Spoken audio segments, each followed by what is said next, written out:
menggunakan sarung ini. Para pemain dan penonton tak henti-hentinya tertawa menyaksikan pertandingan yang menggelitik perut ini. Tak jarang para pemain harus tersungkur ke tanah akibat sarung yang digunakan saat bermain sepak bola ini. Kendati demikian, para pemain tampak semangat menggiring bola ke gawang lawan meski suara tawa para penonton tak henti-hentinya. Salah seorang peserta sepak bola bersarung, Ilham Ferdian, mengatakan permainan yang diadakan itu seru dan unik.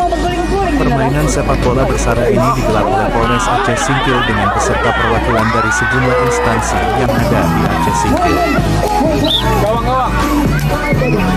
Ini seru sekali, sangat menghibur karena dalam acara juga memeriahkan 17 Agustus, kemudian juga menambah silaturahmi antar kantor juga.